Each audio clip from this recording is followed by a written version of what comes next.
Um dia histórico, a Câmara aprovou agora há pouco o texto base do primeiro projeto de lei que regulamenta a reforma tributária. O texto cria as regras para as cobranças dos novos impostos sobre o consumo. E quem acompanhou essa votação de perto em Brasília foi o nosso repórter Marcos Amoroso, que traz todos os detalhes. Aliás, que dia quente aí, Amoroso, né? Agenda cheia, semana cheia, mas primeira etapa vencida e muito importante, que é a aprovação da regulamentação da reforma tributária, que já foi para o Senado e, por causa das mudanças, voltou para a Câmara. Boa noite, querido. Olá, Amanda, boa noite a você e a todos que nos acompanham. É isso mesmo, e olha que a reforma tributária é um assunto que é discutido no Brasil há décadas e finalmente se encerrou hoje numa votação que foi rápida e sem destaques, que é quando os deputados e os senadores, nas votações do plenário, selecionam trechos do texto para poderem ser alterados. Bom, vamos lá, como você já disse, esse texto teve origem na Câmara, passou pelo Senado na semana passada e hoje na Câmara foi reanalisado justamente as alterações do Senado. E aí os deputados propuseram um texto com algumas mudanças. Entre as mudanças do que veio do Senado e que agora vai para a sanção presidencial está a retirada da alíquota reduzida para água mineral, biscoitos e bolachas. As bebidas açucaradas, como refrigerantes, energéticos e sucos, foram reincluídas no imposto seletivo, que é aquele chamado imposto do pecado. O cashback, ou seja, a devolução dos impostos para serviços de telefonia e internet, foi mantida. Isso também vai acontecer para as famílias mais pobres nas contas de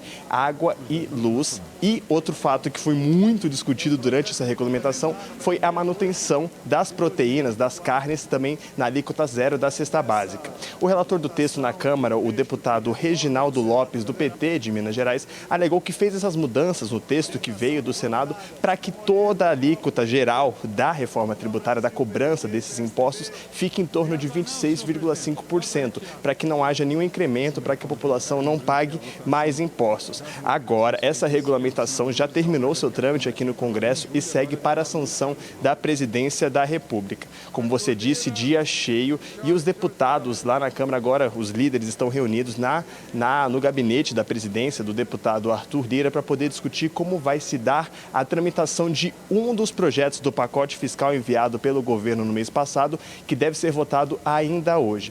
A gente está falando do PLP, o projeto de lei complementar número 210, que prevê gatilhos ao arcabouço fiscal e possibilita o bloqueio de emendas parlamentares no orçamento, assim como acontece com todas as outras despesas do orçamento, quando há menos arrecadação do que esperada ou quando as despesas crescem acima do que foi previsto. As outras propostas que ainda estão na Câmara desse pacote fiscal, que inclui a alteração no salário mínimo, do benefício de prestação continuada e também da Previdência dos Militares, devem começar a serem analisadas amanhã. E, além de tudo isso, ainda tem a LDO, a Lei de Diretrizes Orçamentárias, e depois o próprio orçamento de 2025. A LDO está sendo discutida hoje também na Comissão Mista de Orçamento, que reúne deputados e senadores, ela que dá origem ao orçamento. E o orçamento deve ser votado só na sexta-feira, depois que boa parte ou que todo esse pacote fiscal já tenha sido votado na Câmara e no Senado. Semana cheia, Amanda. Vamos voltar ao vivo com certeza aqui nessa semana no jornal para contar para todo mundo que está rolando por aqui.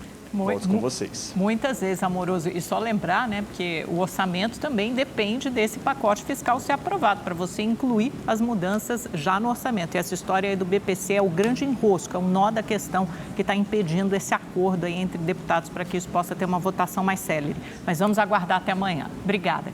E é o Congresso se apressando ainda para votar antes do recesso do fim de ano. Obrigado, Amoroso. Boa noite.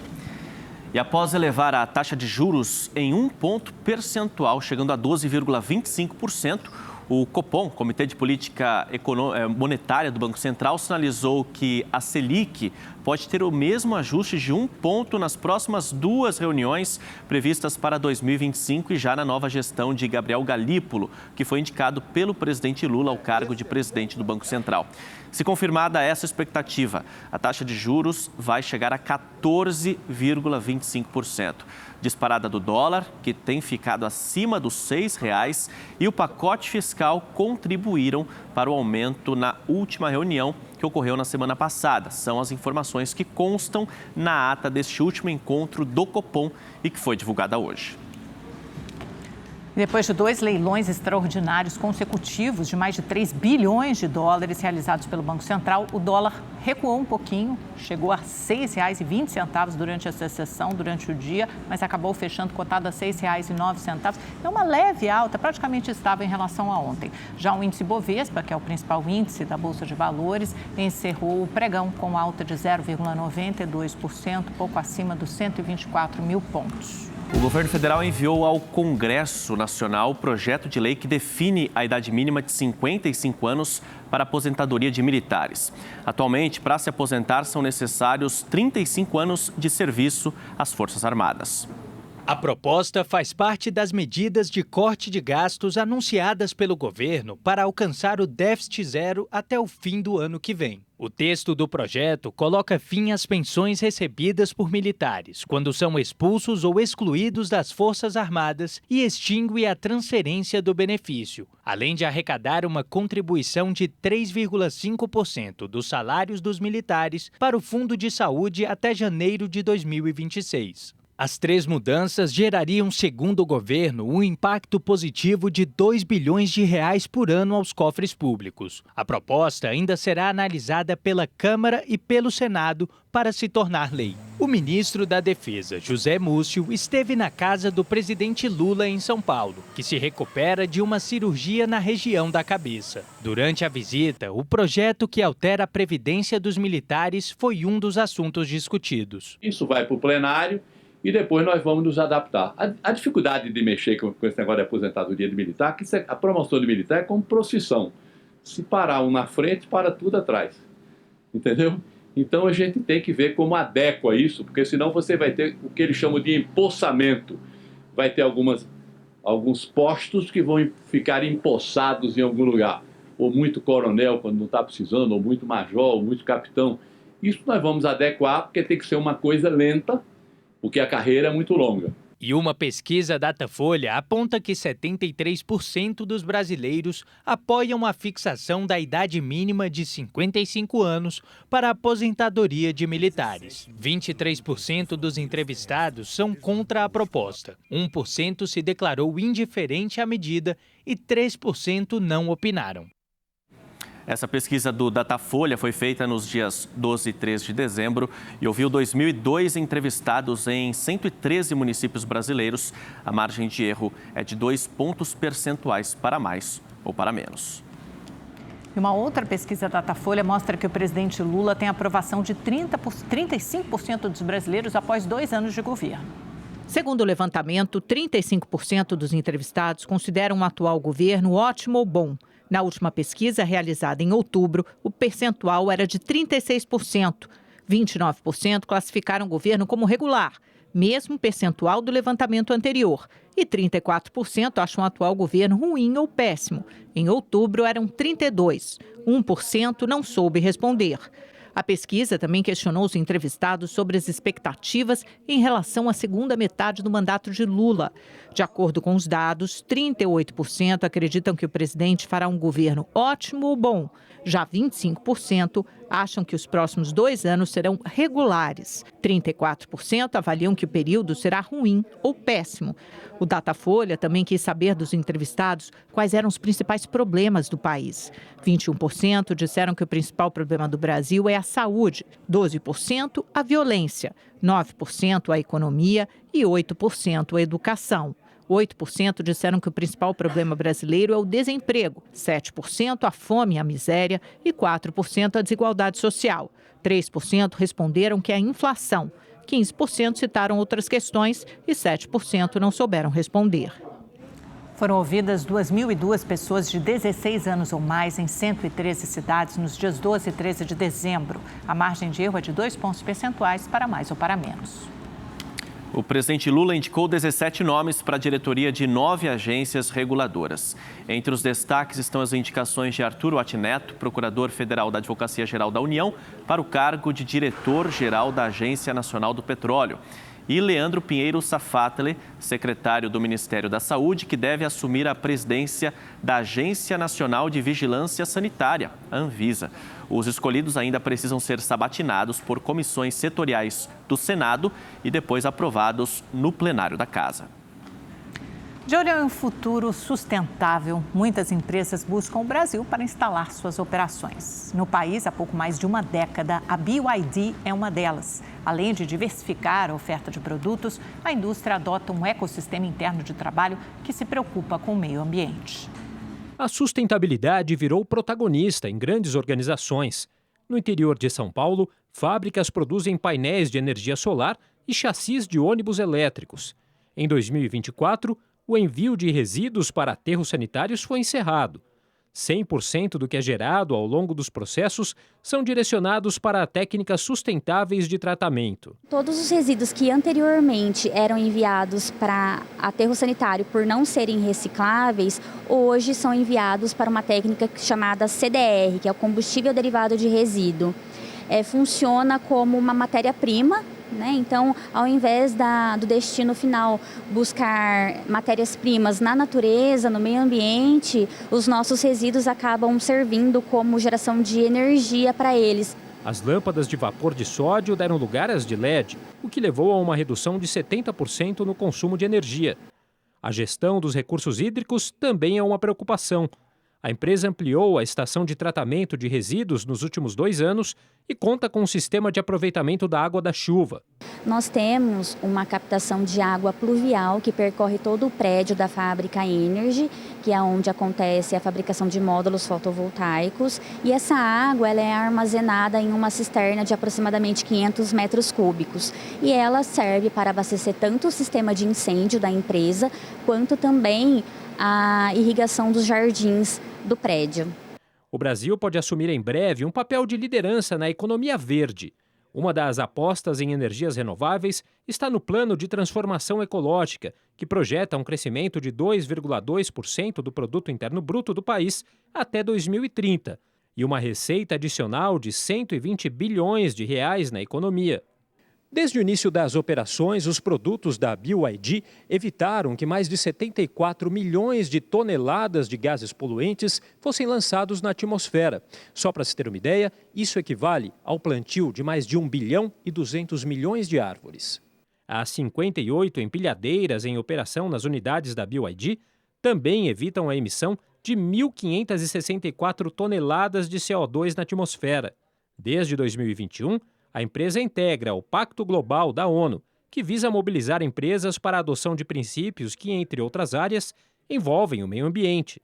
A empresa já disponibilizou mais de 65 milhões de reais para pesquisa e desenvolvimento de tecnologias fotovoltaicas no Brasil. A BYD, além de suas iniciativas fabris, ela tem como visão ajudar a reduzir a temperatura da Terra em 1 grau centígrado. Isso é algo que vem da nossa companhia, do nosso CEO, para contribuir com o planeta.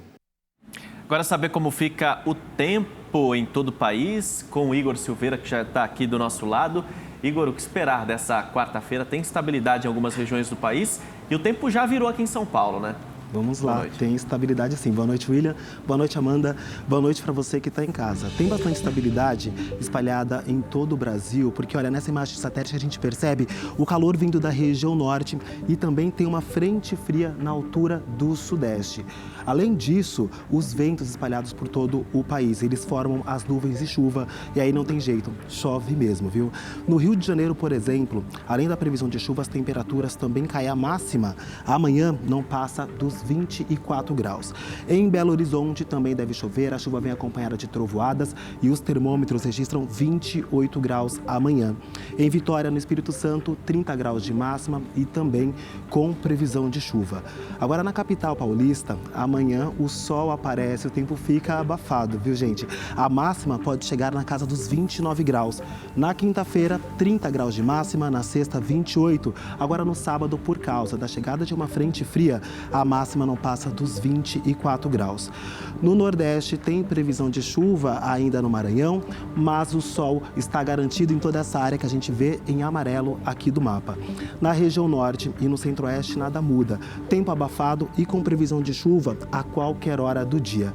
Já no sul do país, o sol aparece nos 3 estados e as temperaturas também voltam a subir. Como a gente acompanha aqui nessa tela, a máxima em Porto Alegre pode ficar na casa dos 28 graus amanhã. Boa noite para todo mundo. Amanda, William. Obrigada, Igor. Só chegar o fim de semana que a temperatura começa a cair e aí pinta uma chuva. Natal sempre com chuva, né? Sempre com chuva. 2 lojas de roupas e uma de calçados foram destruídas por um incêndio na região central de São Paulo.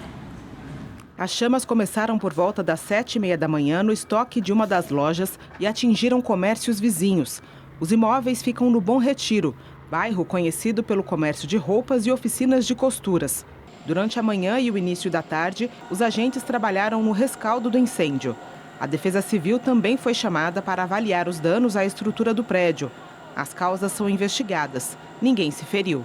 Eles tinham o CLCB, que a gente chama, né, que é para locais com metragem abaixo de 750 metros quadrados, vencido desde janeiro desse ano.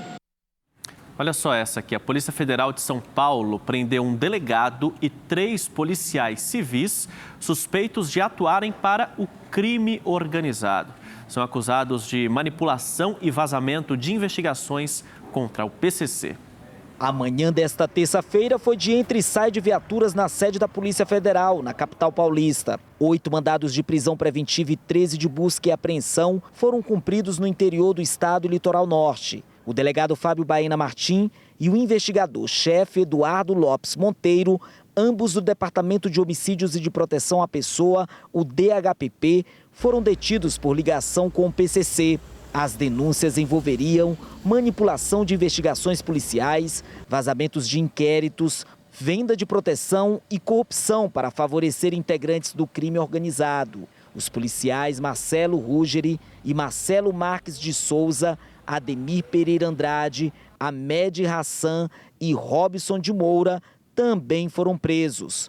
O policial civil Rogério de Almeida Felício é considerado foragido. Além das prisões, também foram apreendidas uma mala de dinheiro, dezenas de joias e pelo menos 2 fuzis, além de outras armas e munições. As investigações apontam que a facção, com o apoio dos policiais civis, movimentou mais de 100 milhões de reais desde 2018. Segundo a Polícia Federal, o delegado Fábio Baena e os investigadores Eduardo Monteiro e Rogério de Almeida Felício são acusados de participar da morte do delator da maior facção criminosa do país, Vinícius Gritzbach, em 8 de novembro, no Aeroporto Internacional de Guarulhos, na Grande São Paulo. Vinícius foi assassinado com 10 tiros de fuzil. Em delação premiada, Gritzbach acusou o delegado Fábio Baena de extorsão. Ele teria pedido 40 milhões de reais ao delator para tirar o nome dele de um inquérito de duplo homicídio. Na época, o delegado comandava uma investigação em que Gritzbach era suspeito de mandar matar 2 integrantes do PCC. Baena e os demais investigados podem responder pelos crimes de organização criminosa, corrupção ativa e passiva e ocultação de capitais. As penas somadas podem alcançar 30 anos de reclusão. Em nota, o advogado de defesa do delegado Fábio Baena e do investigador do DHPP, Eduardo Lopes Monteiro, disse que considera a prisão uma arbitrariedade flagrante, que os fatos que embasariam a prisão já foram investigados e arquivados pela Justiça por recomendação do próprio Ministério Público. E acrescentou que ambos compareceram espontaneamente para serem ouvidos e jamais causariam qualquer embaraço às repetidas investigações. A defesa de Marcelo Ruggeri disse que ainda não teve acesso aos autos, mas que considera a prisão prematura. A Corregedoria da Polícia Civil disse que acompanha a operação conjunta da Polícia Federal e do Ministério Público e que ela, a Corregedoria, colabora com o órgão federal e também com o MP paulista. Um suspeito morreu e outros 2 ficaram feridos durante uma operação que mirava criminosos escondidos na Rocinha, na zona sul do Rio de Janeiro. O repórter Tony Vendramini tem as informações ao vivo. Mais um dia aí de operação. Tudo bem, Tony? Boa noite. Exatamente. Boa noite, Amanda. Boa noite, William. Boa noite a todos que nos acompanham. O suspeito morto nessa operação é o Vitor dos Santos Lima, conhecido como Playboy. Ele foi atingido na cabeça em uma região da Rocinha conhecida como Dionéia. Segundo o Alberico Montenegro, que é advogado da família, o Vitor ainda tentou se entregar, mas os policiais dispararam mesmo assim. O Alberico filmou os policiais e disse que eles não usavam as câmeras corporais. Vamos ver essa gravação. Tem policiais sem câmera. Quem responde isso, sabe quem é? É o comandante do batalhão. Sim, sem dúvida. Você acha que vai resolver alguma coisa no meio da Joané? Não. Ele tá tendo ação. O uso desse equipamento durante operações policiais foi uma determinação do ministro do STF, Edson Fachin. As imagens captadas devem ser armazenadas e disponibilizadas para o Ministério Público, para a Defensoria Pública e também para vítimas de violência policial, quando solicitadas. A Corregedoria da Polícia Militar disse que vai investigar o caso. Vamos ver agora na reportagem como foi essa operação de hoje na Rocinha. Mais de 400 policiais militares de 11 batalhões e agentes do Ministério Público participaram da ação, que contou com o apoio de carros blindados e helicópteros da PM. O objetivo era cumprir 34 mandados de prisão e 9 de busca e apreensão na Rocinha, comunidade da Zona Sul do Rio. Na chegada dos policiais, houve confronto com traficantes.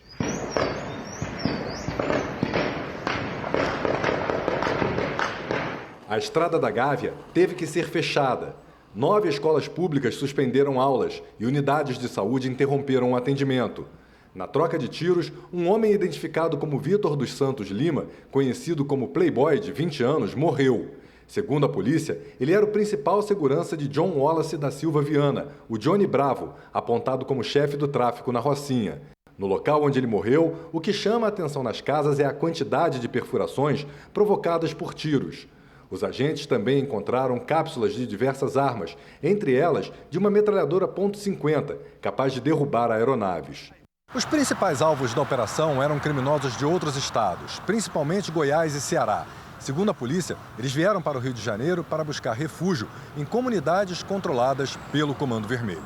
Na ação, um homem com mandado de prisão em aberto foi preso. Caio Alves Ferreira, conhecido como Barney, é de Goiás e é suspeito de participação no tráfico de drogas e em homicídios. No alto da comunidade, a polícia também encontrou uma estufa com diversos pés de maconha cultivados. Os agentes apreenderam ainda tabletes da droga prensada, além de unidades prontas para comercialização. Um policial militar foi morto ontem à noite em Magé, na Baixada Fluminense. Alisson Esturião de Araújo, de 41 anos, foi executado com tiros de fuzil. Uma câmera de segurança registrou quando 2 criminosos desceram do carro e fizeram vários disparos contra o veículo do PM, que estava de folga. Agentes da Delegacia de Homicídios procuraram testemunhas que possam identificar os assassinos e esclarecer a motivação do crime. E aqui em São Paulo, a Polícia Civil realizou uma operação contra uma máfia internacional envolvida na produção de metanfetamina, que é uma droga sintética popularmente conhecida como cristal. A quadrilha, alvo da ação policial, é formada na maioria por estrangeiros. Entre os alvos estão 32 chineses, 17 brasileiros, 4 nigerianos, 4 mexicanos, 2 portugueses e 1 colombiano.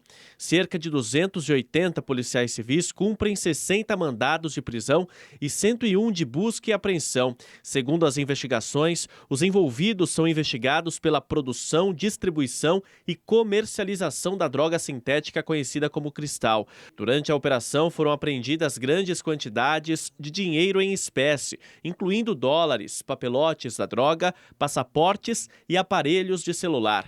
Os envolvidos serão autuados pelos crimes de tráfico de drogas, lavagem de dinheiro e organização criminosa.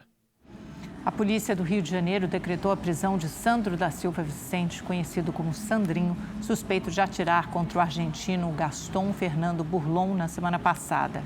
O ex-secretário de Turismo de Bariloche foi baleado no Morro dos Prazeres, na região central da cidade, quando estava a caminho do Cristo Redentor. No fim de semana, o juiz de plantão considerou que a prisão não se tratava de um caso de urgência. Segundo as investigações, outras 3 pessoas tiveram participação no crime, mas a justiça negou os pedidos de prisão. E a Polícia Federal prendeu hoje 11 pessoas suspeitas de envolvimento em um esquema de tráfico internacional de drogas. O grupo movimentou mais de 2 bilhões de reais em apenas 2 anos. Além das prisões, foram cumpridos 13 mandados de busca e apreensão na Bahia, Minas Gerais, Goiás, Amazonas e no Distrito Federal. Os federais apreenderam armas e munições, além de outros bens dos suspeitos. A Justiça também determinou o bloqueio das contas de 38 pessoas e a suspensão das atividades de pelo menos 7 empresas. O grupo é investigado por tráfico de drogas, lavagem de dinheiro e até o uso de violência. De acordo com a Polícia Federal, um homem que trabalhava como mula, transportando as drogas, foi sequestrado e torturado pelos chefes do esquema. Ele teria sumido com parte de uma carga. As investigações começaram em abril do ano passado, depois que a Polícia Civil do Amazonas apreendeu quase 2 toneladas de drogas e 5 fuzis. O material estava a caminho do Distrito Federal. As apurações revelaram que o grupo criminoso operava uma rede de empresas de fachada para lavar o dinheiro do tráfico. Parte do valor era enviado para a Colômbia, onde mora um dos suspeitos. A Interpol foi acionada para ajudar nas investigações que seguem em andamento. A Polícia Civil da Bahia fez uma operação contra um esquema de desvio de verbas públicas em secretarias de saúde de 3 municípios da região Nordeste. Ao todo, os criminosos causaram um prejuízo de 12 milhões de reais aos cofres públicos. As investigações identificaram o pagamento de exames e serviços não realizados nas cidades de Formosa, do Rio Preto, na Bahia, Corrente e Bom Jesus, no Piauí. A 5ª turma do Superior Tribunal de Justiça decidiu encerrar 2 processos da Operação Lava Jato contra o ex-ministro da Casa Civil, José Dirceu. Os ministros entenderam que já não tem mais prazo para aplicar uma possível punição, o que levou à extinção dos casos. A decisão foi tomada após o ministro Gilmar Mendes, do Supremo Tribunal Federal, anular os atos do ex-juiz Sérgio Moro em processos envolvendo Dirceu, que havia sido condenado por crimes como corrupção e lavagem de dinheiro. O juiz Davi Wilson de Abreu Pardo, da 12ª Vara Federal Criminal da Justiça Federal em Brasília, condenou o ex-assessor de Bolsonaro, Felipe Martins, por gesto racista durante uma sessão do Senado em 2021. O gesto foi associado a uma saudação usada por supremacistas brancos. O ex-assessor foi condenado a 2 anos e 4 meses de prisão em regime inicial aberto, mas a prisão foi substituída pela prestação de 850 horas de serviços comunitários, pagamento de R$1.000 a instituições sociais por 14 meses, multa de R$8.200 e pagamento de danos morais no valor de R$30.000. E com a chegada do fim do ano, o trânsito ficou ainda pior nas grandes metrópoles.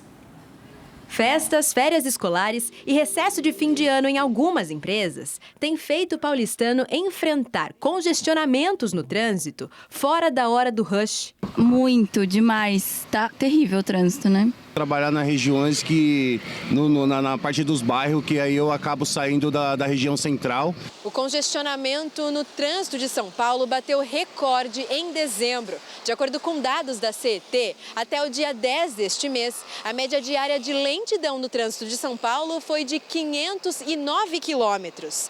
Este é o maior índice para o mês de dezembro desde 2019, quando o indicador chegou a 570 quilômetros. Está bem pior que os outros anos. Chegava férias, não tinha trânsito, esse ano está bem pior. Segundo o levantamento, no mesmo período do ano passado, o indicador apontou média diária de 427 quilômetros de lentidão nos 24 primeiros dias de dezembro.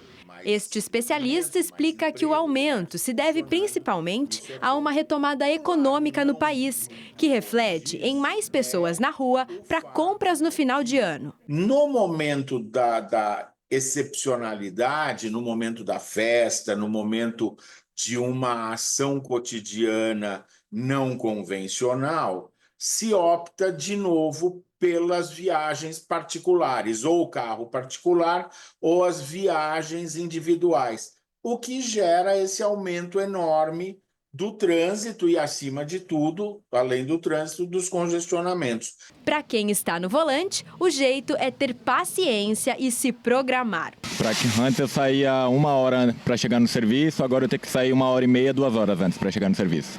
Eu tenho que sair sempre 1 hora antes de qualquer compromisso. Mas não tá dando, porque todo mundo tem um monte de compromisso em dezembro, tem que fazer e a gente já sabe que vai atrasar um pouquinho, né? Tem que ter paciência. A ceia de Natal deste ano vai custar, em média, 34% a mais, preços salgados. Alguns produtos registraram alta de até 90%. E quem encomendou a ceia pronta com antecedência pode ter feito um bom negócio. A Raíssa já recebeu encomendas de 30 ceias de Natal.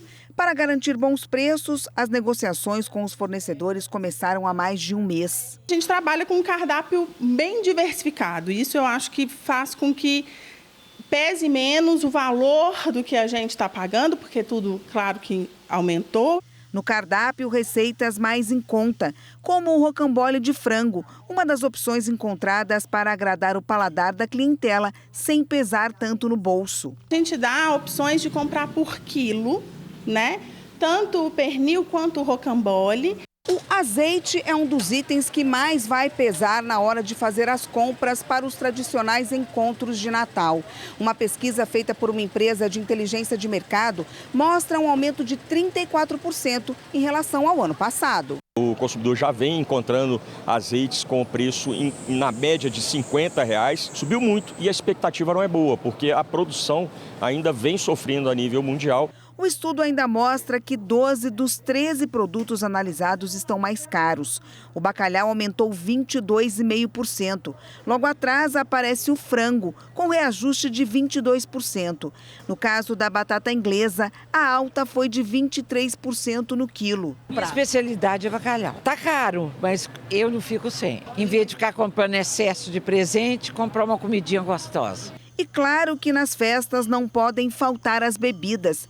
Do Natal de 2023 para 2024, o suco pronto ficou 16% mais caro, o refrigerante 15% e a cerveja saltou 14%. A gente acaba comprando, né, um pouquinho, né, nem que faça menos e tudo, mas acaba comprando, porque no Natal, né? Esse ano as frutas foram as que mais encareceram.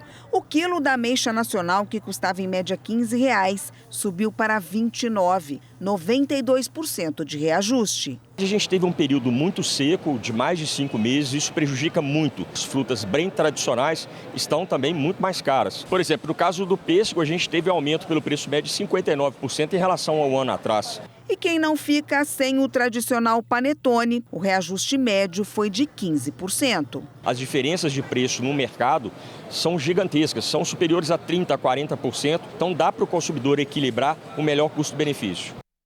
Em Pernambuco, pessoas com fibromialgia passam a ter prioridade no atendimento em serviços públicos. O direito será garantido através de um cartão de identificação.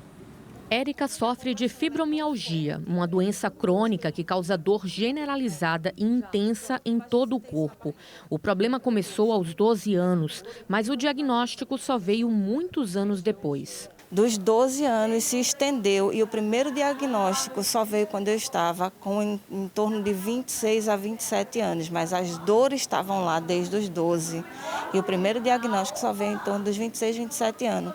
Quando a médica disse, o que você tem é fibromialgia. Aqui em Pernambuco, quem sofre com a fibromialgia agora tem direito a atendimento prioritário em órgãos públicos e privados. O governo do estado já começou a entrega dos primeiros cartões de identificação para pessoas diagnosticadas com a doença. Quando a gente passa muito tempo parado na fila, esperando, isso causa dores. Se a gente passa muito tempo dentro de uma unidade médica, todo aquele barulho, toda aquela agitação, a gente tem sensibilidade auditiva também. Então, tudo isso causa dor, causa irritabilidade. Então, estar no atendimento preferencial e ter esse direito é um grande avanço para a gente. Segundo a Sociedade Brasileira de Reumatologia, a fibromialgia afeta entre 2% e 12% da população adulta no Brasil.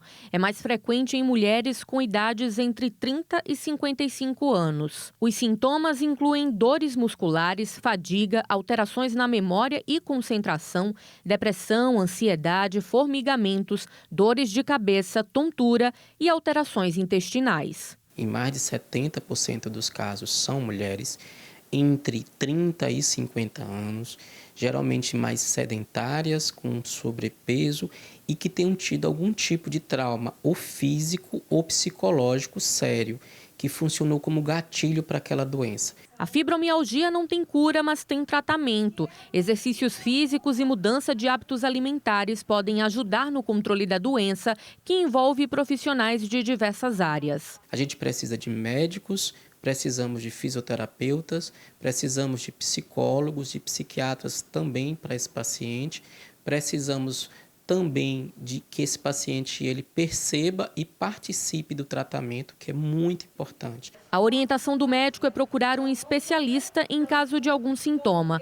Para dar visibilidade a essa doença silenciosa, a Associação Minha Dor Tem Pressa reúne mulheres portadoras da síndrome. Juntas, elas buscam quebrar o preconceito que muitas vezes minimiza a doença. Não é porque você olha para mim, você não vê marcas, você não vê arranhão, que eu não tenho uma doença. Ela é invisível. Eu posso estar bem aqui, mas eu posso ter um gatilho emocional e voltar tudo de novo.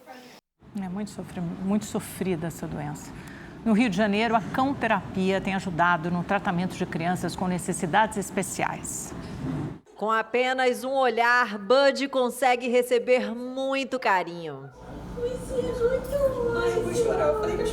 De melhor amigo a melhor remédio. O labrador resgatado da rua passou por treinamento e está apto a fazer atividades que contribuem para o desenvolvimento de crianças com transtorno do espectro autista e outras condições. Nós utilizamos ele como um apoio educacional, auxiliando no aprendizado dessas crianças, junto com uma pedagoga, com uma psicopedagoga, e nós estamos contando agora com uma equipe terapêutica para que a gente possa ampliar esse trabalho, e termos aqui conosco fono, TO, nutricionista, psicólogo, para que ele possa servir de recurso terapêutico e potencializar esse serviço com esses profissionais.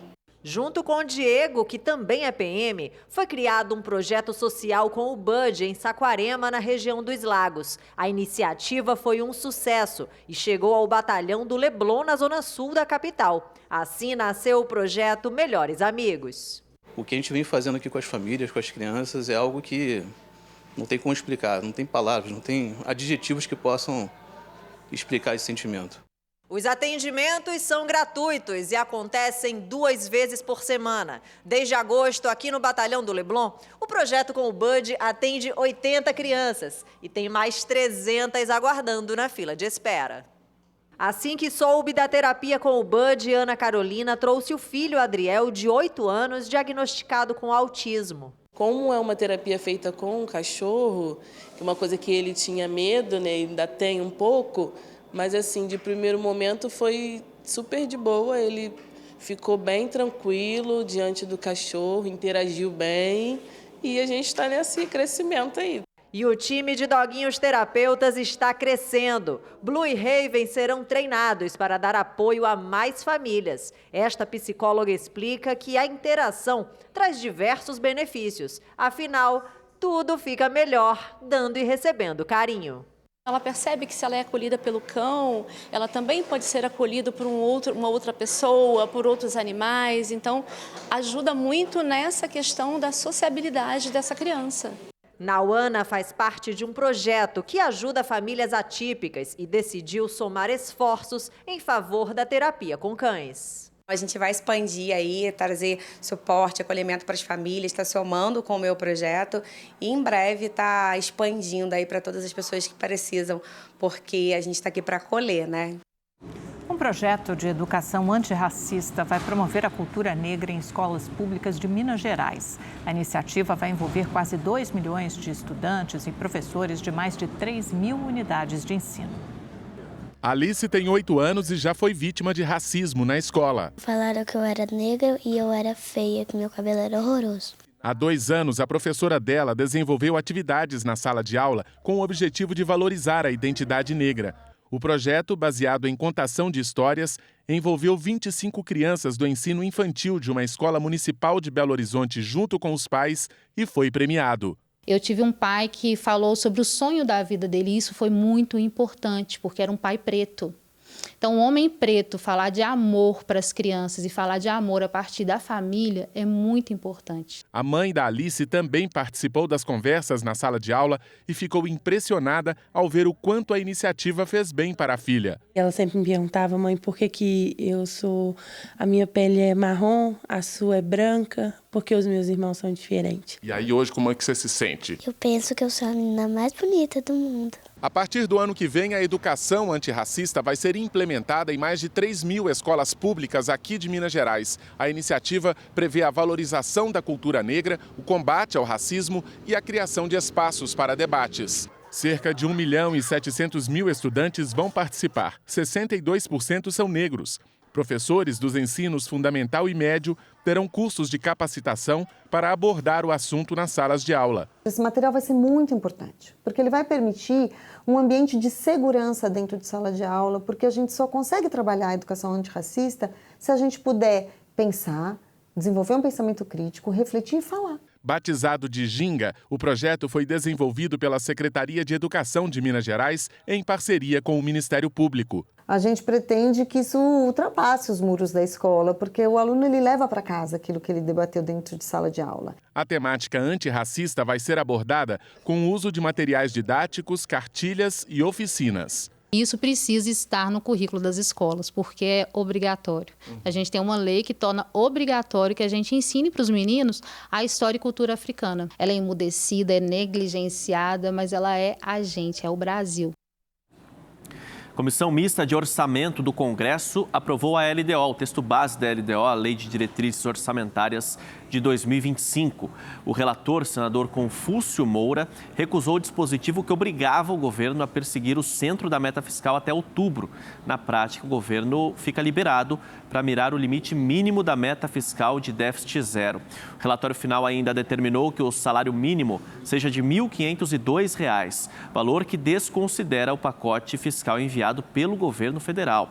Agora o projeto segue para a votação no plenário. A sessão está prevista para acontecer amanhã. E o Senado aprovou agora há pouco um novo plano para o pagamento da dívida de quase 800 bilhões de reais dos estados. Os governadores terão até o fim do ano que vem para optar pelo programa. Com a medida, os débitos poderão ser quitados em até 30 anos. Agora o texto segue para a sanção do presidente Lula. E o Rede TV News fica por aqui. Uma excelente noite para você. Uma ótima noite. Nos vemos amanhã, 7h20 da noite. Até lá.